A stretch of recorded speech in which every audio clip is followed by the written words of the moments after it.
in amazing hands. I guess you could say I've forecasted what's going to happen in my business. I knew that this time was going to come and I was going to want to enjoy renovating the property. I actually love doing the DIY stuff. I love the building. I love the design work.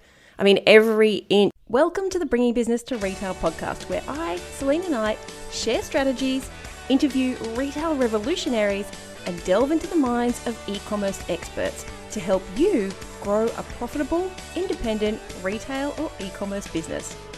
If you're stuck in a rut, or if you feel like business is way harder than it should be, or you've overachieved all of the things that you've set out to and are wondering what to do next, or how do I even make this better? I know that you're going to love today's episode. If you're stuck in a rut, feel like business is way harder than it should be, or you've achieved all of the things that you set out to and are wondering what next, or how do I even make this better, then I know that you're going to love today's episode, because I've had so much time to put into designing the home. So while I still have client commitments and I've got my Scale Your Store commitments, the fact is I've given a lot of responsibility to my team to keep the business running. And honestly, that's one of the secrets to scaling. And scaling businesses is exactly what today's guest, Brad Sheppard, has done. I loved his story. I love that he was one of the veterans of e-commerce before it was even a thing. I mean, he predates me, and I thought I was one of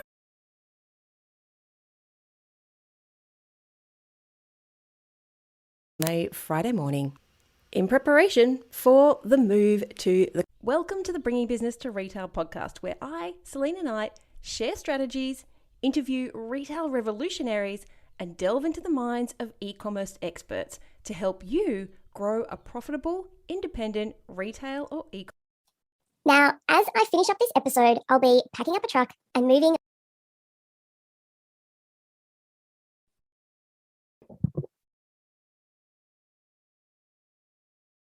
A pipe breaks, or you get a freeze and it breaks up, whatever. You're not dealing with that stuff, or these bad tenants. It's a Friday morning, and in just a couple of hours, I'm packing up a truck and moving myself, my husband, my daughter, and my 2 dogs to the country up at my destination. Hey there, thanks so much for joining me on the Bringing Business to Retail podcast. I have recorded this on investments, and remember to keep up with me at the Selena Knight on Instagram. Pay attention to the stories if you want to see what's happening at Sal's Country House Rescue.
Now, as I finish up this episode, I'll be packing up a truck and moving with my family, with Ed, Lana, and the two dogs to the country.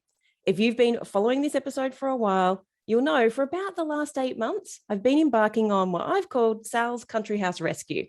The day has finally come when I get my house back. So just like me, today's guest has an affinity with real estate and has loved investing in real estate from back in his college days. He went to college and thought he was going to head into commercial real estate, and even went and interned with a really large commercial property firm. However, things took a little bit of a change, a little bit of a journey shift. And today he's going to talk to us not only about real estate, but about what it was like being in e-commerce before e-commerce was even a thing. So welcome to the show, Brad Sheppard. Hey, thank you very much. I'm excited to be here. Thanks for having me. I know we could probably geek out for a long time on property investing, but I can probably geek out just as much on talking about e-commerce before it was a thing. So tell us a little bit how you got started in e-commerce and when. I think most importantly, when you got started in e-commerce. Yeah, I mean, it's a little bit of a winding story, so I'll do my best to keep it succinct. I went into college, with the idea of going into commercial real estate for my career. That was my intention. I was thinking finance degree for the undergrad, go get a little bit of work experience, go back and do an MBA with international commercial real estate being the focus. So in between my sophomore and junior year of college, I did an internship with a large firm up in Seattle focused on skyscrapers and building new malls, both domestically and internationally. And I had a blast, learned a ton. Came back from that, for sure, that's the direction I want to go. Still needed some cash to, make my way through the rest of college. And so I got a student job with an online retailer. And this is like 1999 when things were just kind of getting going with online retail. We had some successes, we've had some pops, some stores that had gone under. But for me, it felt like, hey, this is kind of cutting edge. It's like, cool. I can tell my friends I work for a .com. That was still like a big deal. Look, I was in e-commerce in 2006, 2007, and I'm considered one of the founders, but you're in there before it too. You're in the 1990s. So you are like a veteran. If I still feel like a kid. So, I mean, it's hard to accept that title, but yeah, it was just a good time. I was essentially employee number 2 for this little organization, and it was an online bookstore selling all the things you would expect to find at a bookstore. Essentially, it was. I hate to use this analogy because it was nothing like Amazon, but it was Amazon in its early days, right? Books, pencils, notebooks, that kind of stuff. The paraphernalia you'd find at bookstores. And by the time I went into it with just the idea that this was going to be a little student job, pay my bills, help me pay tuition, and that was it. But by the time I graduated, 9/11 had happened. The economy wasn't that great.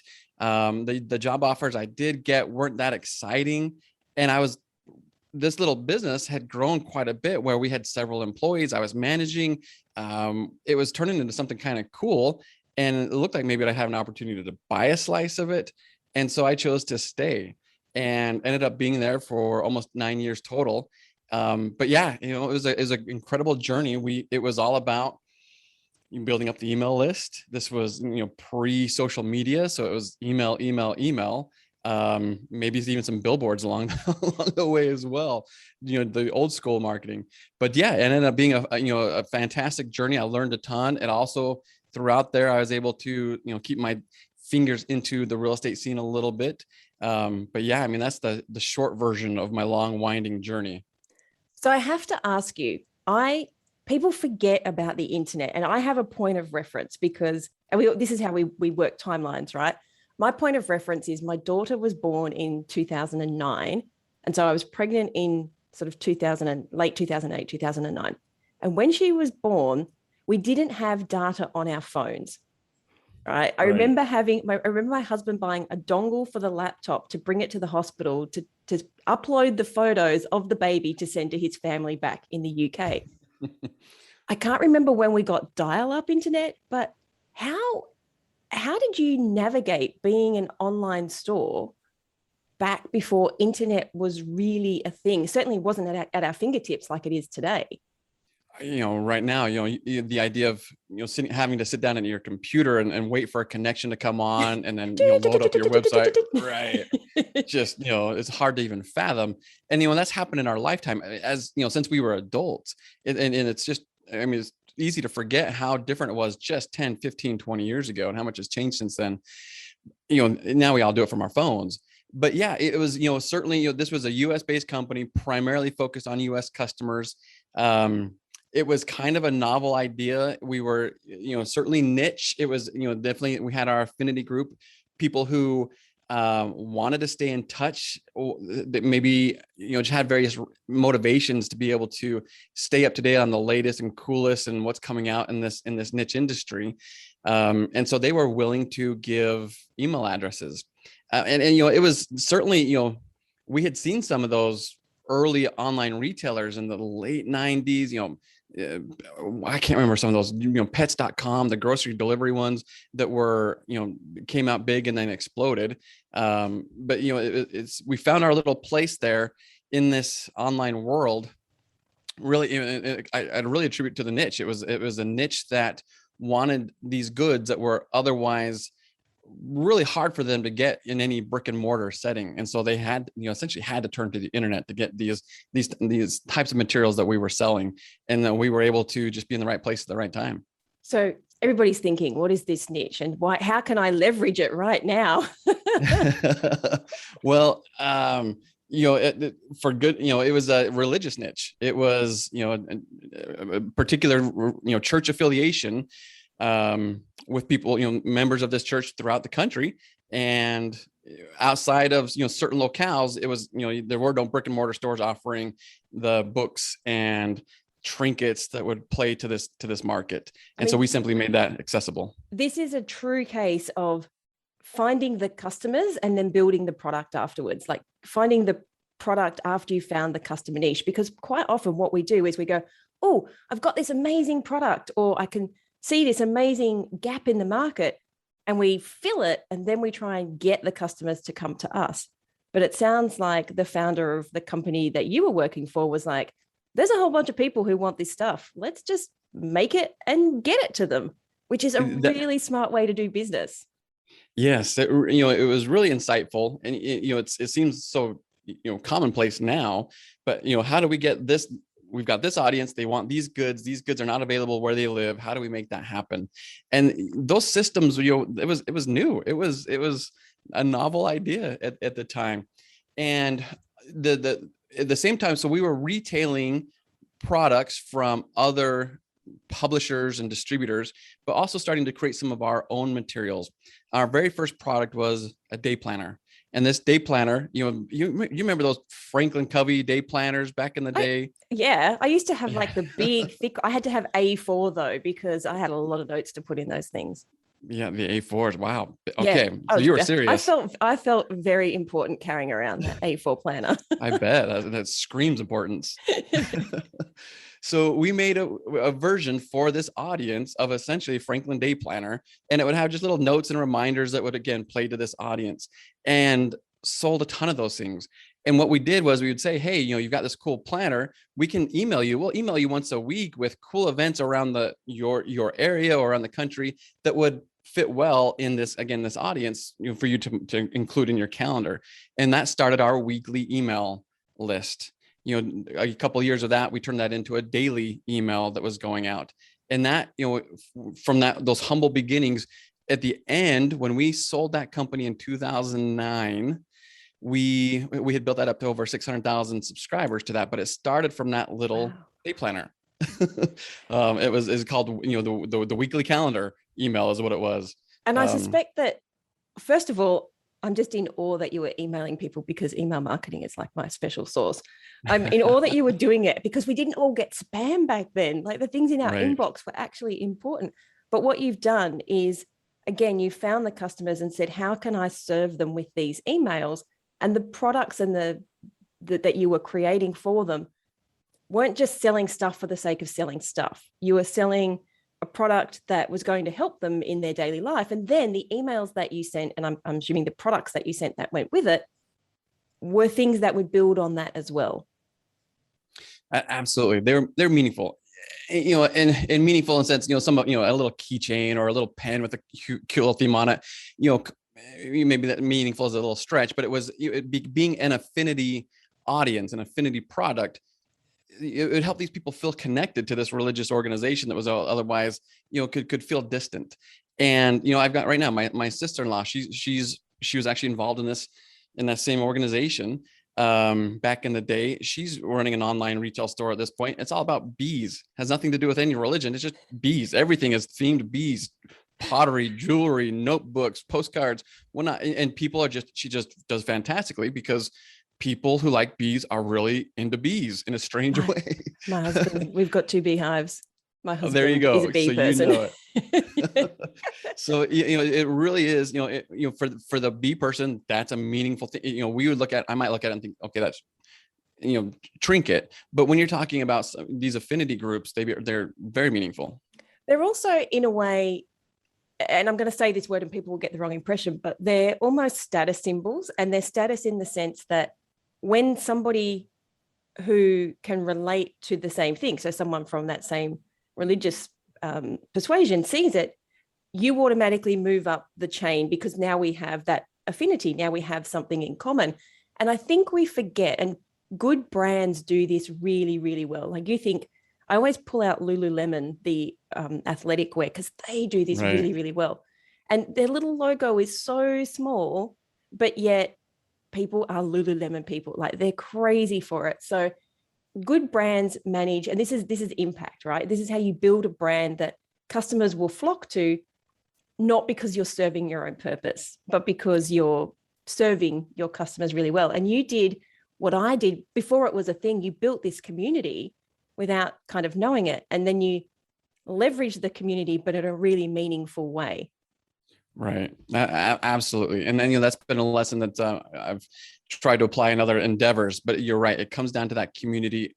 What you've got, I mean, the Lululemon fans are hardcore as well. Right. And they're not going to go buy the competitive brand. They're not going to be wearing the Nike yoga pants, or, they're going to be only getting the Lululemon ones, because that you build that community, you build that identity around it as well. When an identity already exists and then you can tap into that, there's a huge shortcut right there. Lululemon had to do that from scratch. We were able to look at an identity that was already in place and think about, how do we take these things that are meaningful to this group to them already, that are identify with these already. So you said that you really leveraged email marketing in the beginning. And as I said, I love email marketing. So how have you then translated that as you've moved along? Because we haven't actually talked about it yet, but how did you well, first of all, I've got so many questions. First of all, did you end up buying into the company? Yes, actually, that was part of me staying after I graduated from college. We had to work that into the deal. I told them, hey, this is fun. I'm having a good time, but this was a small town. I told them one of my requirements for my job after college was I wanted to go somewhere where we had a professional baseball team. Like it had to be a city that was big enough to have its own baseball team. And this little town was not that. And so, how do we make this exciting again? And being able to buy into the company was that. And so when we about a year or so after I did graduate college, we took this email list and turned it into a print magazine. And when we first launched it, we were doing every other month. When we launched that magazine, we had to partner with some other people who had some expertise on that side that we didn't have. And it was, so I had a little small slice after graduating college. And then I was able to expand that when we brought on these other partners into the company to do the print magazine. And then over time, several partners chose to go different routes and pursue other opportunities. And I had an opportunity to buy them out as those events happened. And so over that course of years, I was able to, it was always a minority shareholder, but was almost, almost got to a point of being equal with the founder over those years. And so, at the end, we were essentially, other than him having a deciding vote, I was, and he had essentially, in the way we ran things, was an equal say in how things were executed. So I want to know why you chose to sell such a niche business. But before you answer that question, was it being in this e-commerce business that was flourishing, what put you into real estate? Yeah. So I'll try to do the short version. We love the story. Give us the story. So as this company grew, we had the print publishing side. We had, a small little warehouse for fulfilling the orders, some customer service folks. At its biggest, I think we were up around 12 or 13 employees. So by no means large, but it was, a decent sized operation. And when we were running the online retail for years, that was my Christmas. The Christmas was the busiest time of year, of course, from Halloween until, a few days before Christmas. It was all hands on deck, and we were out there late at night just fulfilling orders, shipping boxes.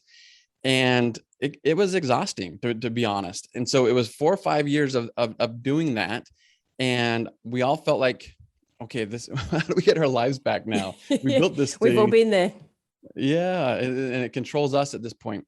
And we had began a relationship with another company. It ended up being the company that bought ours. And again, a long winding pathway, but we actually struck an agreement in turn, kind of some bullet points on them acquiring us. And when they took it to their board to get approval, their board said, not yet, put it on back burner. And so we struck a marketing arrangement with them. And in that marketing arrangement, they took over the fulfillment of the orders, and all we had to focus on was the marketing. They loved the fact that we had them outsourcing fulfillment. Oh my goodness. All of a sudden, overnight, I get my life back.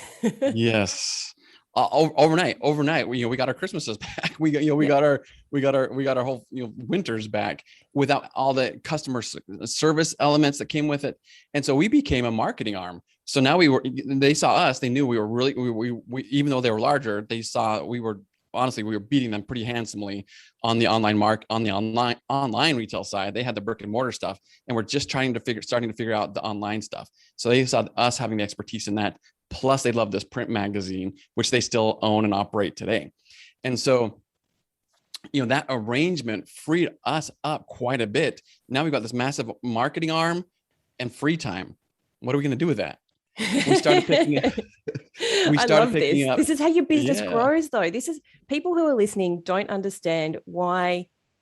One of the first things I quite often do with my clients is to outsource fulfillment to 3PL for exactly that reason, because so much time and money and energy and resources gets pushed into fulfillment when someone else actually has a business doing that. They can do it quicker, they can do it faster, they can do it better, and they can do it cheaper. There's no reason to be expert at packing boxes. Nope. Shipping out the box, unless labeling boxes, unless that's your business, right? Exactly. Yeah. But when there's those resources already exist, and if you want to just build this brand and get good at the marketing side, hand off that fulfillment to somebody else that is their business. Because what happened when you had the free time and the brain space? Yes. Now we've got this brain space back. Now we could go do some really cool things.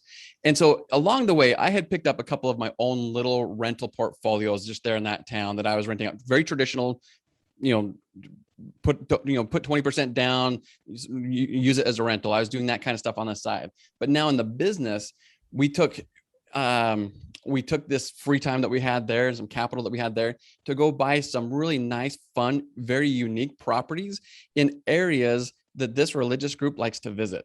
And we would buy properties that had some historical significance. They all had a story to them, like something early in this, in some, 150 years ago, this event happened here that was applicable and interesting to this affinity group.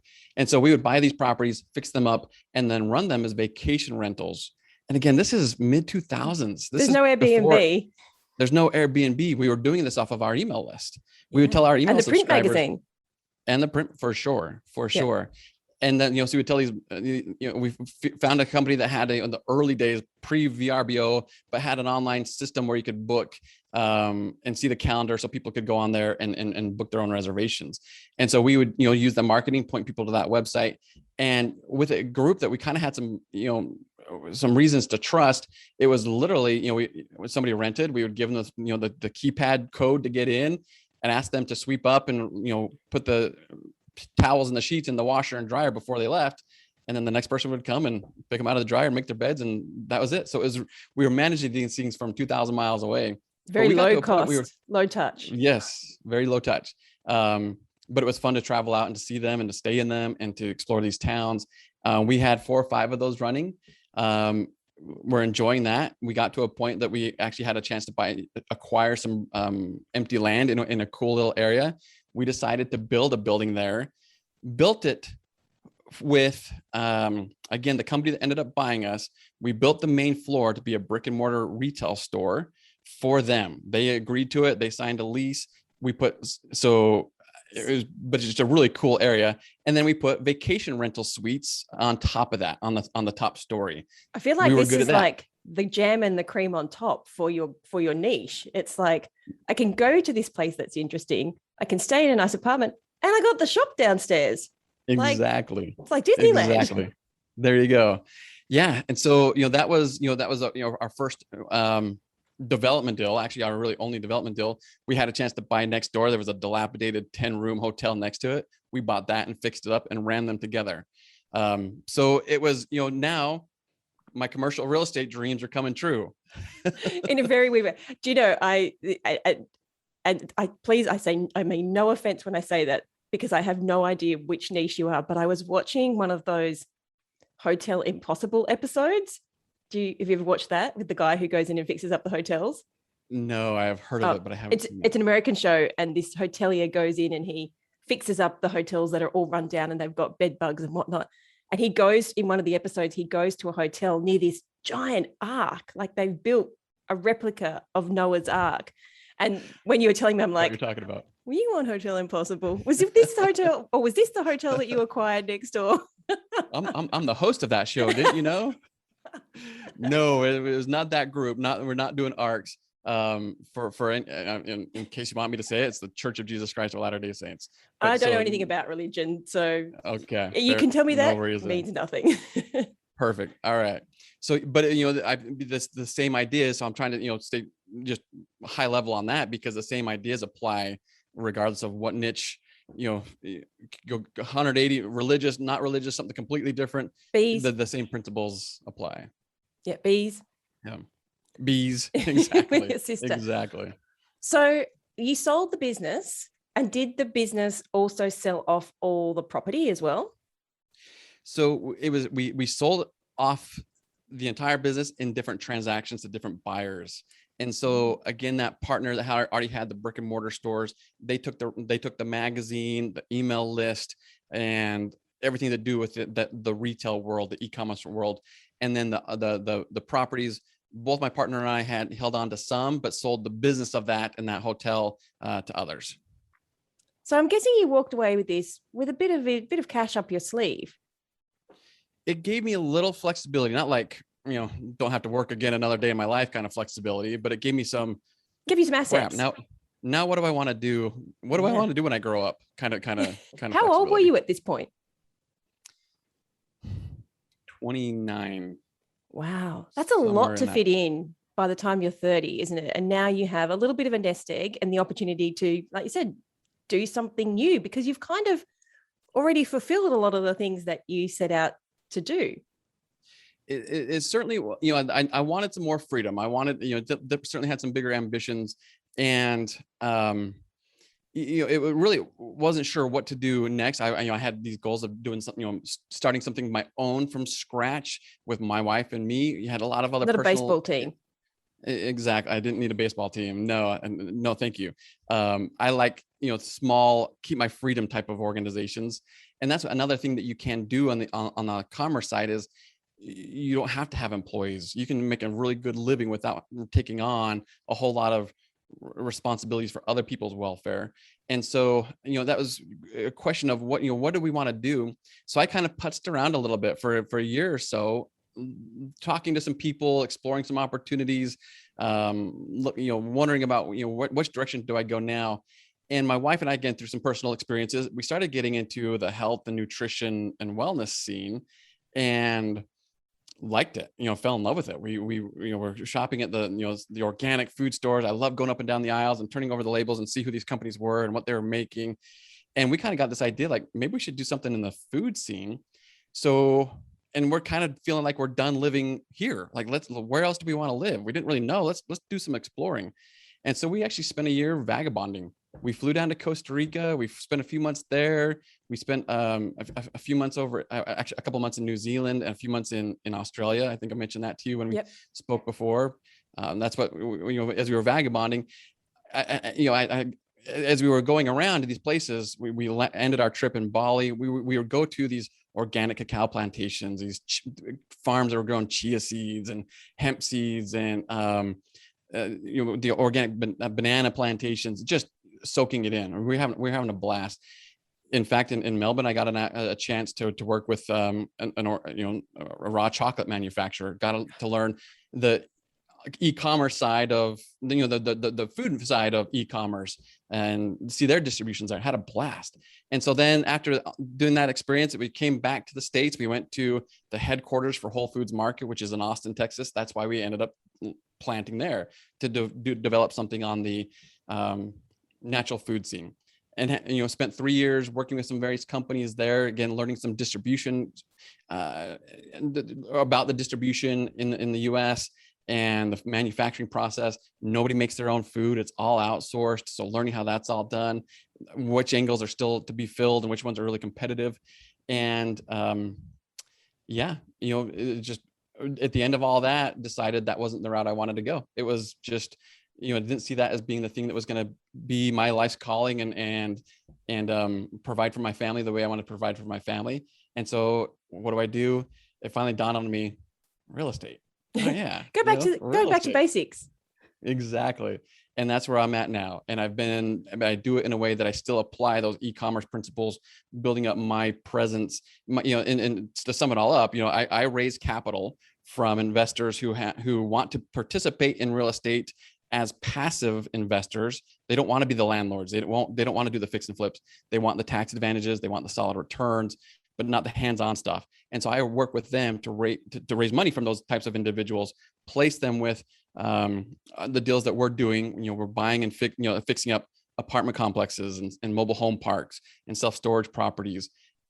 So that's my role now.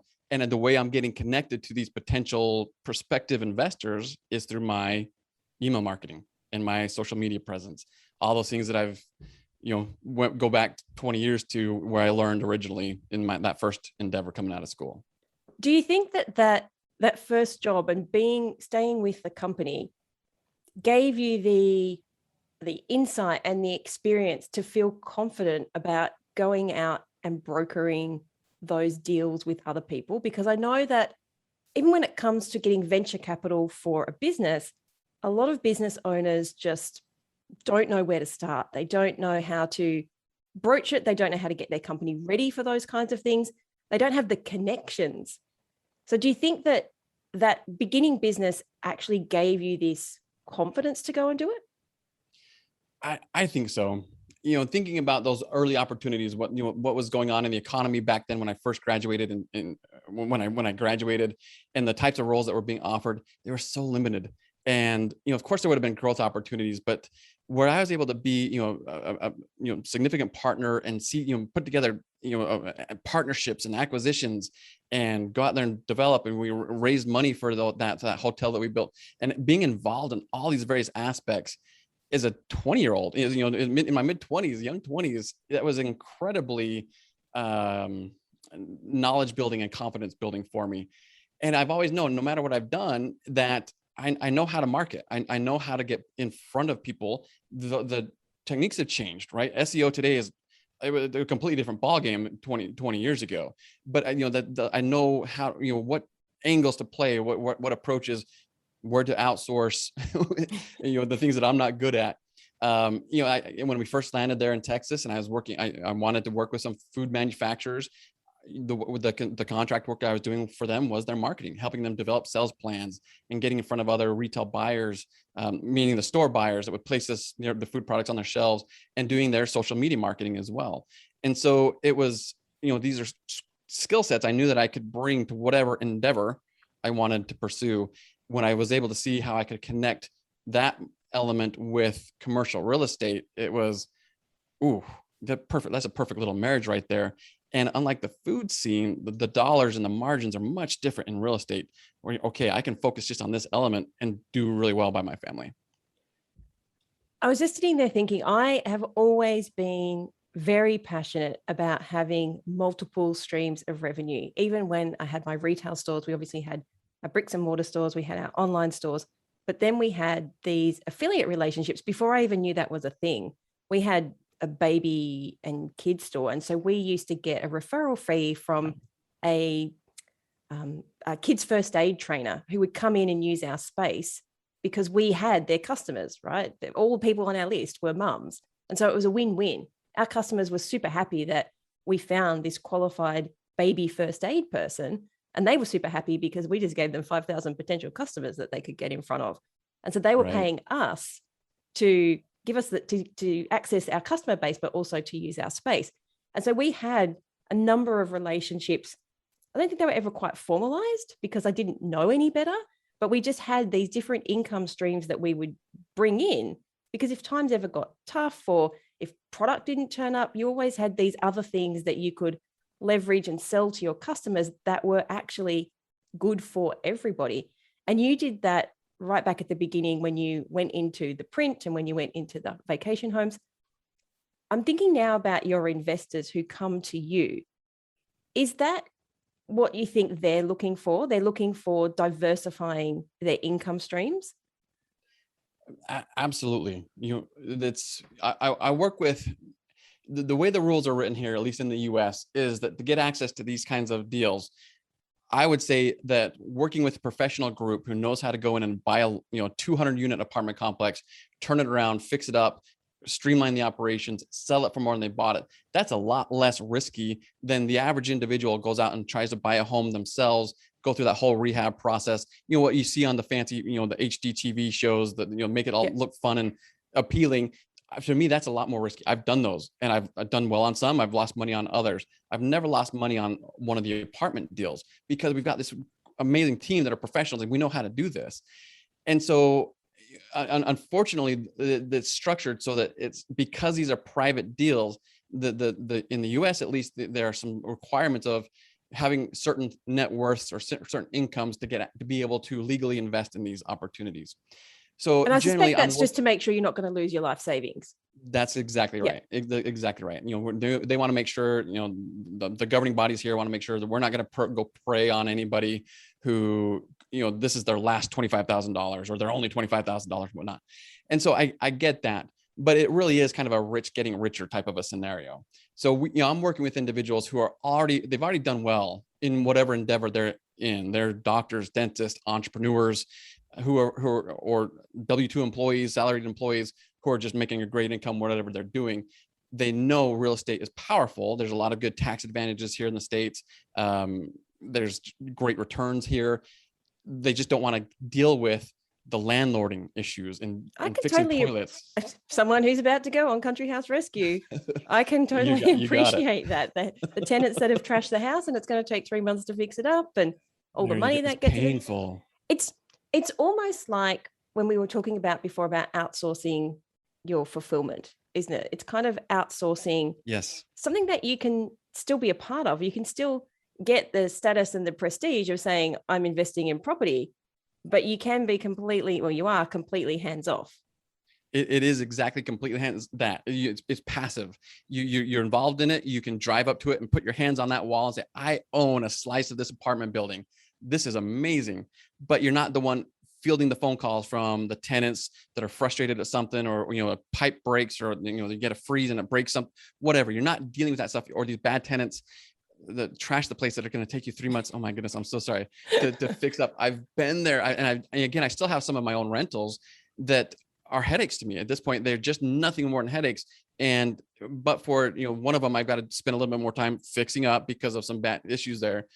I need to do that first and then sell it off. But it's these people I'm working with, they're already good at doing whatever they're doing.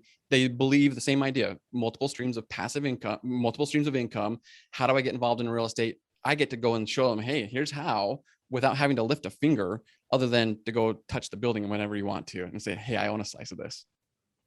How hard is it to find those people? the the reality is in the US right now, there's a lot of money chasing deals. And there are a lot of opportunities for people with cash looking for, real estate investments. And so the challenge for me is getting in front of them before they commit their dollars to some other deal.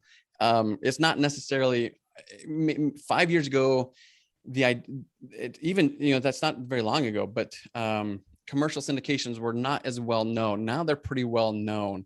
And I think the perceived risk has diminished quite a bit. And so you've got a lot of doctors, dentists, successful business owners looking for these alternative investments, alternative streams of income. That just basically they're looking for, who can they trust? How do I vet one of these opportunities? And that's where I try to insert myself. So as they're starting to do their searches, maybe they're starting to listen to some podcasts around real estate, hanging out in some real estate forums. Maybe they see something that I've put there, some content that I put out, and then we can strike up a conversation. I can show them our process and go from there. So they're out there. There's more deals looking for dollars than there are deals at this point. And so it's just a matter of, you've just got to find where these people are hanging out and get in front of them. I want to ask you a question about building that trust, but I think what we forget, and one of the things that we are getting bombarded with, is it's really tough for retail right now. And sure, it is really tough for some sectors of retail, especially, here in Australia, we're back in week 10 of lockdown, 1,000 cases yesterday. 1,000 cases yesterday. However, back last year at the top of the pandemic, we didn't even reach 300. So we are now 3-4 times the amount of cases that we had at the height of the pandemic. So we're kind of at the height of the pandemic now. Yeah. And there are definitely some sectors of retail that are struggling, but there are a lot of sectors, especially in the e-commerce realm, that have just absolutely exploded. And there is a lot of money out there. And we forget, especially if we are in a business that's maybe struggling, that there are people with money who want to spend it. So my question for you is, how do you get these high net worth individuals to trust you? I think when I'm talking to somebody who is 5 minutes ago was a stranger, and I'm telling them about an opportunity, and the minimum investment is $50,000. That's, you can't take that lightly, right? That's a big jump. And so I think having some of those initial, I just call it, the basic stuff, some of that foundation of some online presence, some reason why these people would trust me. It starts with, I think, having a public face. So they see me on my website, they see me connect on Twitter, they see me connecting with people like you who maybe they already know and trust you, and then by extension they might extend some trust to me as well, or at least a willingness to trust. Yeah. And so you've got these, it's and it's a whole lot easier when there's a referral in place. If I've got an investor that I've already been working with, and he refers to me 2 or 3 of his friends or siblings or whatnot, that's a much easier connection. But it's it is, we go through the deals and the safety guards that are in place. These aren't just kind of funds that you don't get to see what's going on. We're saying, hey, we're buying this asset in Atlanta, this asset in Dallas. We can go drive there and look at it. And here's, you're going to get monthly reports on this. So we go through all these, these details. But at the end of the day, it comes down to, do they know and like Brad? Even though it's your company, it's you. It's like, it's me. I have a team of people, but at the end of the day, they have to trust that I am going to help them. Yes, exactly. And some people are more willing to do that on one phone call. Others want to get together for 3 or 4 times. I'm certainly going to go at their pace, but being able to answer those questions, coming in a willingness to spend time, having the skill set to answer the majority of their questions, saying, I don't know, I'll get back to you when I need to do that. I think just all those typical, just normal, good human type of approaches with that public face. They know, I like to, say, the same reason I might extend some trust to other people. I know if this individual really messes up, runs away with the cash, they're risking a lot because of their online, what they've built as far as their platform and their brand. if word gets out, this guy's shady, that whole platform just dissolves.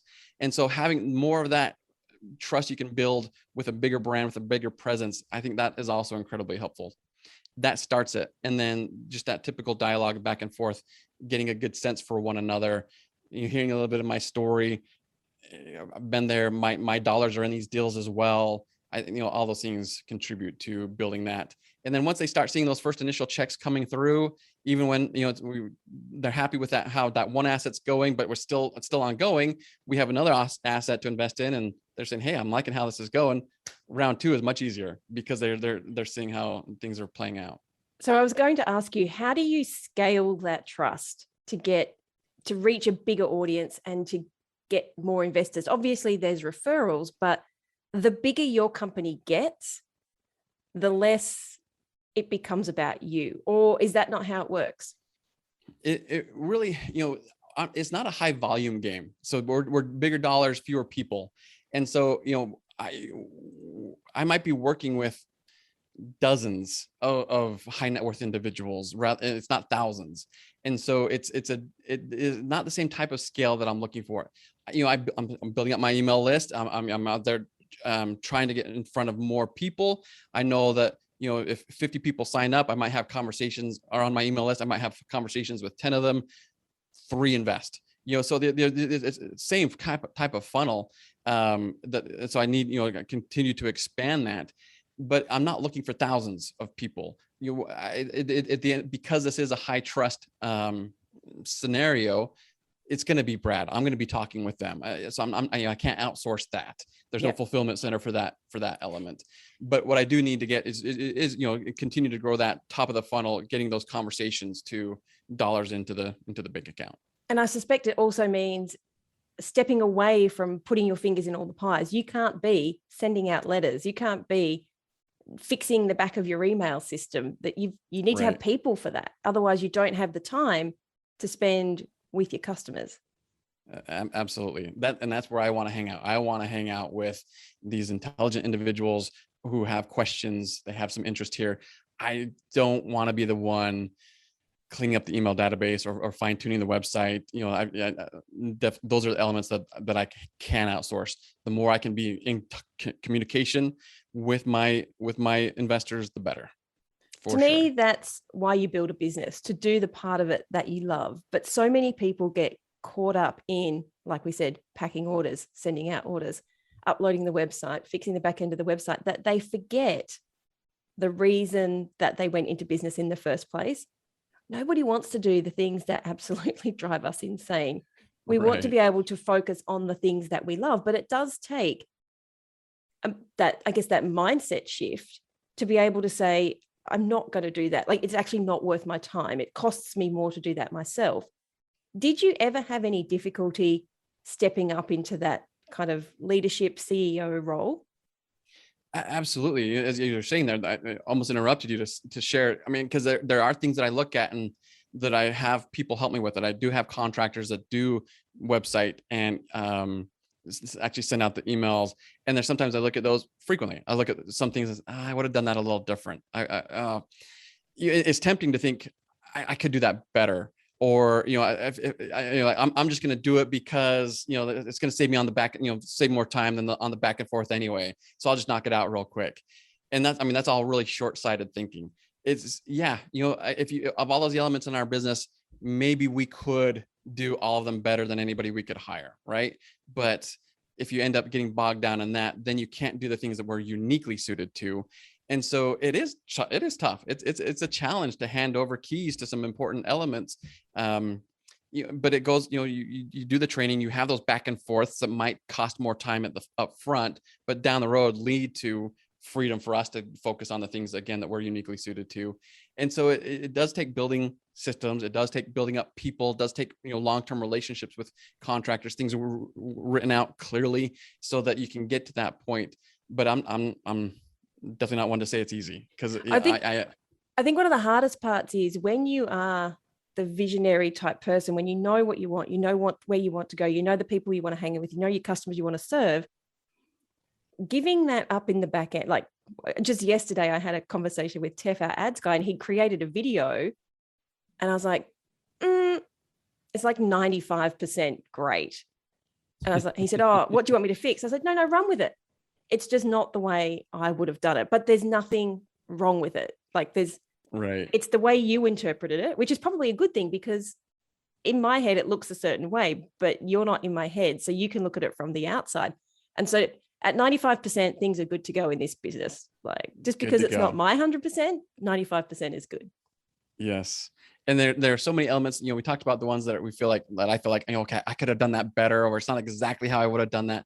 But there are so many other elements. The last time I built a website from scratch, it was probably 8 or 9 years ago. I can get into WordPress and dink around and mess some, play around, move something, but I know other people can do that better than me. So while there are some of those elements we feel like we can do better, there are people, again, just like that fulfillment center, they can pack boxes and ship them and handle returns better than I can.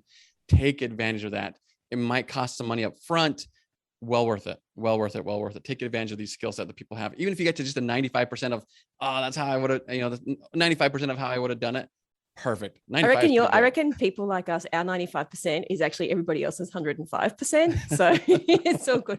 I just remember what I was going to say is, when you are in this kind of leadership visionary role, the concept of putting processes in place hurts our brain so much that they just don't get done. We've actually just hired a project manager to come on board to put all of the processes in place, even though I've always talked about how you should always start processes right from the beginning of the business. We've grown, and now I've realized our processes are crap. And so it's costing me thousands of dollars to get somebody to come in and ask the questions. How does this get done? What goes next? Are you sure you don't do this in between? Oh yeah, we do, but that's not written down anywhere. So it's you had it in your head.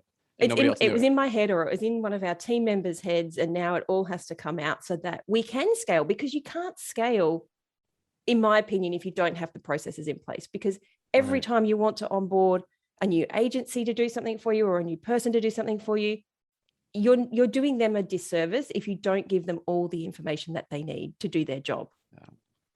The companies that we all know, the brands that we've heard, whether primarily in the food establishments or some of the, even in the service industry, franchises, right? You've got to think like that franchise owner, the franchise creators. How do we systematize?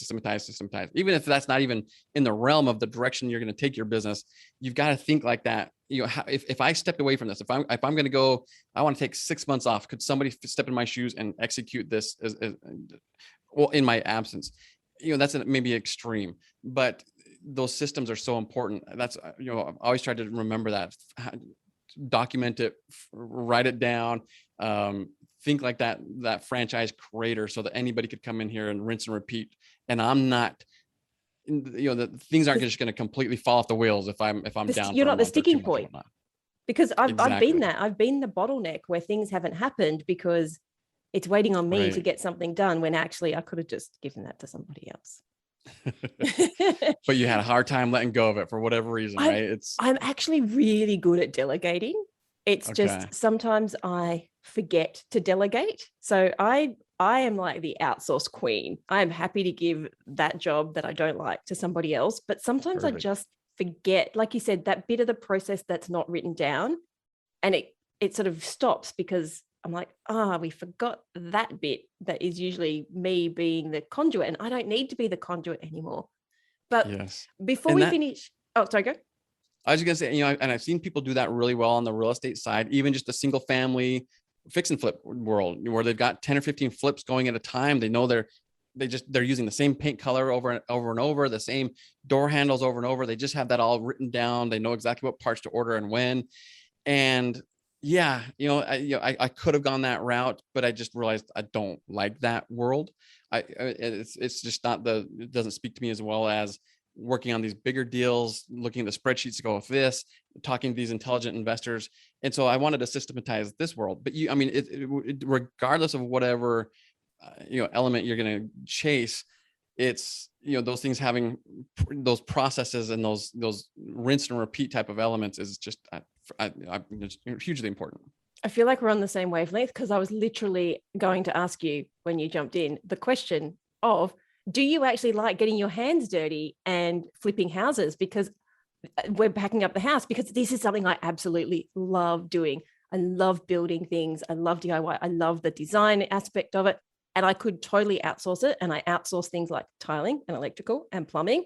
But when it comes to the painting and building stuff and just creating the overall, I guess, the vision for the property, that's the part I love to keep. And it's the part that I enjoy. So is there any part of the fix and flip that you like? Structuring the deal and then getting out of the way. So, I've been there. My first fix and flip, I didn't live at the house, but it felt like I was living at the house because I just spent all day there working, making the runs to the home goods supply store. I wanted, I was learning a ton, but I knew that's just not my skill set. When it came down to picking out the tiles and picking out the color and the door handles, I'm deer in the headlights. Honestly, that makes me feel nauseous. I really don't enjoy it. And so we did several fix and flips, and we did well on all but one of them. And then, after we did a couple, and after one went poorly, we partnered with a husband and wife contractor team. He was the contractor, she was the designer, split it 50-50. We found the deal, funded it, and they did the work. I was in heaven. Perfect. That's exactly what I want, how That's I want to do this. It's a good partnership, isn't it? The good partnership. It worked. I kind of have that with my husband. Is I have the big picture vision, and then he goes, but what? But how? Don't spoil my bubble. Doesn't matter how it's going to happen. This? It's just going to happen. That's right. So yeah, for me, being at a job site every day and seeing that slow incremental progress to me is kind of painful. Disappearing for a week and coming back saying, oh my gosh, you guys got this done and that's done. That looks amazing. For me, that's much more satisfying than seeing the daily slow incremental stuff. And I know some other people really enjoy being the one to get, to be in the day-to-day. But for me, when it comes to those elements, not so much. In my house, I'm outside, as soon as I'm outside, doing the yard work, building something out there. Talking about putting up we just bought a new house where we're already scoping out where we're going to put the tree house and a zip line and things like that. And I'm going to have, I have fun with that kind of stuff. But it's not a job. But I know it doesn't have to look pretty. And you don't have to get a return on investment. Exactly. Well, my plan is when the world opens back up, we would love to buy a property in San Diego. So you may have some connections for me over there. For people who are listening and thinking, I need to learn more about real estate, or I love the concept of multi-stream revenue or investing, where can they find more about Brad Sheppard? Best place to connect with me is our website, sugarhouseinvestments.com. That's where you can find our lead magnet. So put your email address in there and get a copy of that, or just find my email address there as well. Set up a time to chat. Sugarhouseinvestments.com. That's where you'll find me. Cool. Thank you. Thank you. I hope you enjoyed this week's episode of the Bringing Business to Retail podcast. You can find all of the show notes over at selinaknight.com. If you found something that you heard today particularly useful, I'd love it if you could leave me a review on iTunes or Stitcher. And of course, feel free to share this episode with someone that you think could benefit by listening to it. Want more retail biz strategies? You can watch the Bringing Business to Retail TV show, where each week I'll answer a question or provide you with a simple, actionable retail biz strategy that you can implement in your business right away. If you have a question or a guest, I'd love to hear from you. Drop my team an email at podcast@selinaknight.com, and I'll see you on the next episode. Have a great week.